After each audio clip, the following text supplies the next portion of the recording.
Hi, Bethany Clement, Elysian Properties. Cody Touchette with the Touchette team at Caliber Home Loans. And today is part 4 of the 5-part series in sort of the Buying 101. Yeah. We've been talking a lot. So what did we talk about last week? Last week we talked about, on the real estate side, finding and negotiating your offer and moving that forward and getting your actual offer accepted. Mm-hmm. And on the loan side, we talked about getting that contract in, evaluating it against your pre-approval, and then submitting it into processing so that we can get the loan off to underwriting. Yeah, so next is inspection.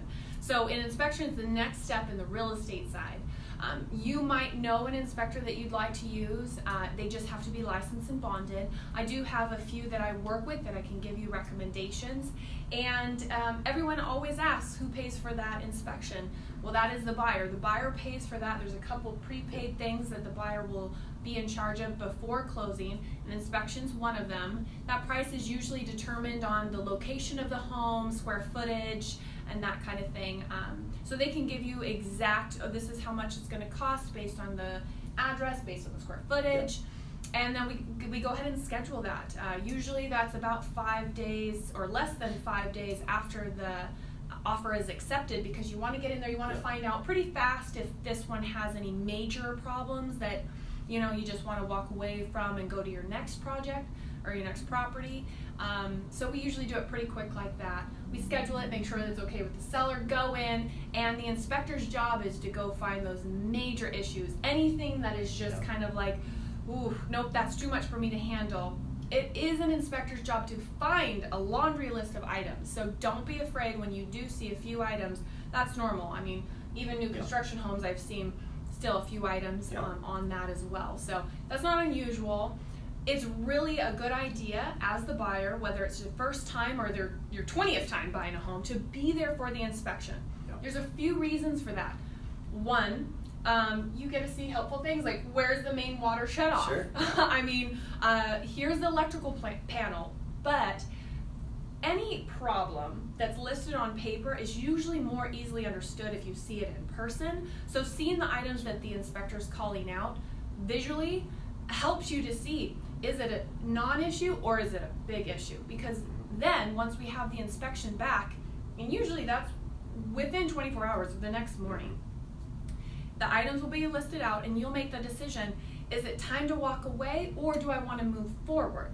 If you want to move forward, then you either cover those issues that were brought up in the inspection yourself, or we go ask the seller to repair, fix, replace some of those items. The seller has the opportunity at that point to either just go ahead and fix everything that you requested, some of what you requested, or none. Sure. And if it's none, then it's, well, do we still want to move forward? If they're small items, usually it's a good idea to go ahead and move forward. Welcome to home ownership. There will be some things you have to fix.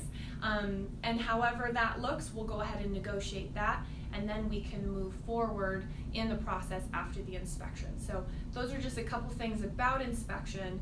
And then, next I just make sure that, your lender and escrow, that we are all working together, making sure that the title commitment and the loan package and everything and appraisal is all moving along smoothly, and we're all hitting our timelines to make sure we're closing on time.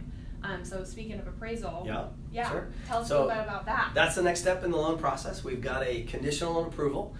Generally, we're waiting until the inspection is completed and negotiated before we order the appraisal. The reason why is when you do an inspection, you've got to pay for the inspection right away. If you choose not to buy that house, well, the inspector's done his job and they've gotten paid, right? Yeah. So it's a sunk cost. You have to spend it. Appraisal works very much the same way. We collect ahead of time, and then we ship the appraiser out there. They do their work, and then we get the report back.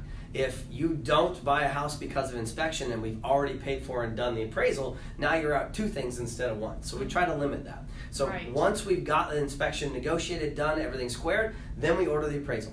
So once the appraisal comes in, now, so the inspector's job is to point out all the things that are wrong with the house, right? Mm-hmm. So again, don't be alarmed if there's a big laundry list of things.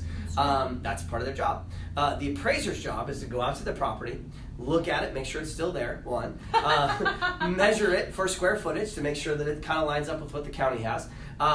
Evaluate that property, bedrooms, bathrooms, square footage, amenities like a view or garage or separate living space, whatever it is, and then compare that against comparable sales. So other homes that have sold within a certain radius of space and time. So generally speaking, we go out a half a mile or maybe up to a mile away from where the house is that you're located, that you're buying, and we go back 3 to 6 months worth of time to go backwards to find good comparables.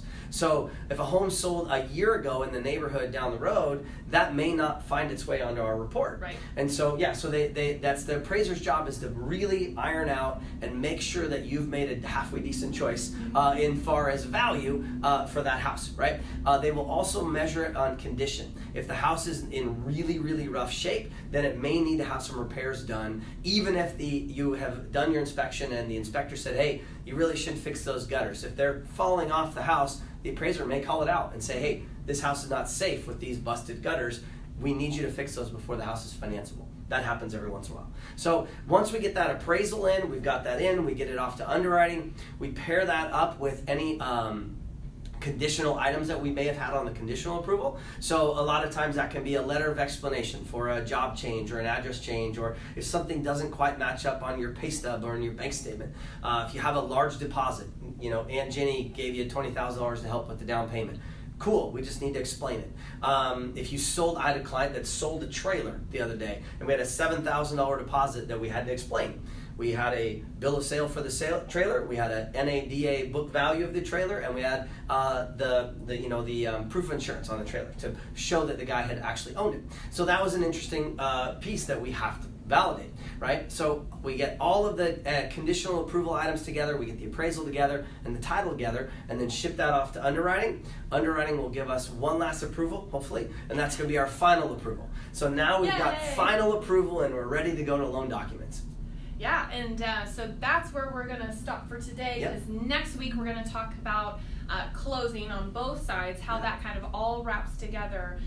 But it is so interesting, and I've had a couple people ask me about that, like, I have cash available, I've got money, I should be good to go to just do whatever I want, right? Because I've got cash. That's just not true, and that always is interesting. Yeah, and it's a tough spot, because it gets to the point where it's a little invasive and feels a little like it's untrusting. And what I always tell people is, it's not that the underwriter doesn't trust you; the underwriter doesn't trust anyone. And so it's not personal; it's not against you.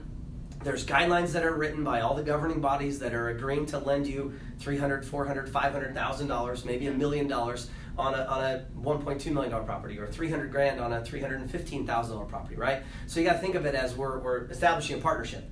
And you're oftentimes a minority partner owner in this house, and the lending company is providing the majority of the capital. That's so true. They just have to do their due diligence and make sure they know where everything's coming from and where everything's going. Well, I'm glad you said due diligence, because that's absolutely what both the inspection and the appraisal is. Yep. The inspection is your due diligence as the buyer. Do I want to buy this, and are the projects more than I'm willing to invest? And the appraisal is the due diligence to make sure that the lender should be actually making this investment. So absolutely. Both advice on good investments. So anyway, hope you guys enjoyed our video today. Tune in next week. We'll talk about wrapping this up and going to closing. Thank you. Thank you.